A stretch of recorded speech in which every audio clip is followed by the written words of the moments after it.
আচ্ছা, এই ডিজাইনটি তোমাদের কাছে কেমন লাগছে বলো তো? চলো আজকের ভিডিওতে আমি তোমাদের সাথে এটাই শেয়ার করার চেষ্টা করব যে এই ডিজাইনটি খুবই ইজি স্টেপের সাথে আমি কিভাবে তৈরি করলাম, আর তার সাথে সাথে রিসেন্টলি আমার সাথে ঘটে যাওয়া একটি ইন্টারেস্টিং বিষয় তোমাদের সাথে শেয়ার করি। তবে ইন্টারেস্টিং কম, দুঃখজনক বেশি।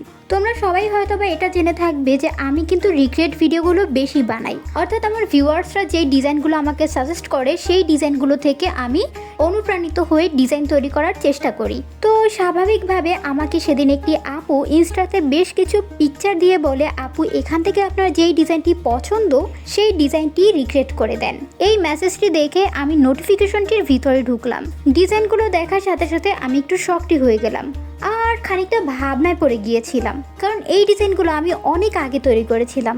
তাছাড়াও এই ডিজাইনগুলো ইনস্টাগ্রামে আমার তৈরি করা ভাইরাল ডিজাইন ছিল, আর এই একটা ভিডিওতে প্রায় 11 মিলিয়ন 12 মিলিয়ন ভিউ একদম ক্রস করে গিয়েছিল।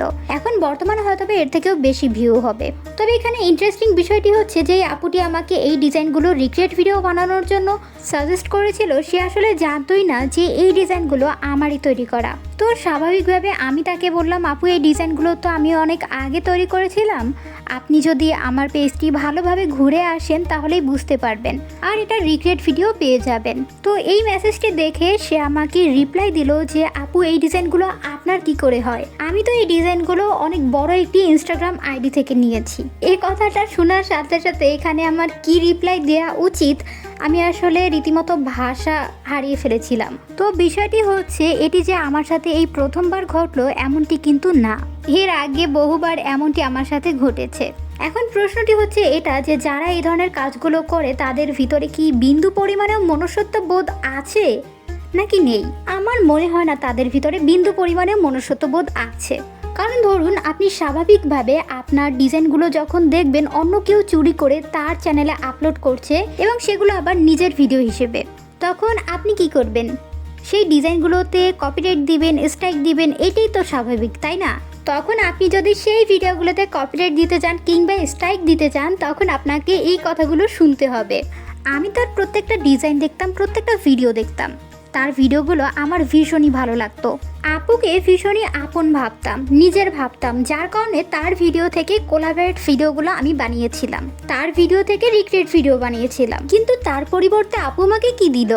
আমার চ্যানেলটিকে কপিরাইট স্ট্রাইক দিয়ে আমার চ্যানেলটি উড়িয়ে দিল, ভ্যানিশ করে দিল আমার চ্যানেলটিকে।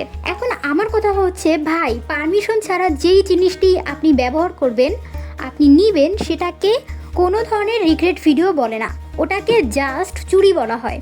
আর আপনি আশা করেন কিভাবে? এই আশাটা করাই তো আপনার ভুল। একটি মানুষ দিনরাত পরিশ্রম করে স্ক্রিপ্ট তৈরি করে ডিজাইনগুলো প্র্যাকটিস করে, তার সাথে আরও অনেক বিষয় রয়েছে সেগুলো না হয় বাদ দিলাম, একটি পারফেক্ট ভিডিও বানায়, আর আপনারা কোনো পরিশ্রম ছাড়াই সেটা কি চুরি করে আপনাদের নিজেদের চ্যানেলে আপলোড করছেন, তাও আবার নিজেদের ভিডিও হিসেবে, এবং তাতে মিলিয়ন মিলিয়ন ভিউজ অর্জন করে নিচ্ছে। আর এগুলো দেখার পরে পাল্টা কোনো পদক্ষেপ নিব না, এটা আশা করেন কিভাবে? এই সমস্ত কাজ যারা করেন আমি তাদেরকে লাস্ট বারের জন্য ওয়ার্নিং দিচ্ছি, কারণ একটি প্রতিষ্ঠিত চ্যানেল যখন হারিয়ে যায় তখন যে কতটা কষ্ট হয় তা আমার থেকে হয়তোবা কেউ ভালো বলতে পারবে না। তাই দয়া করে এই ধরনের কাজ কেউ করবেন না। আমি একটি ভিডিও বানানোর পিছনে কতটা পরিমাণে পরিশ্রম করি সেটা শুধুমাত্র আমার বোন ছাড়া আর কেউ জানে না।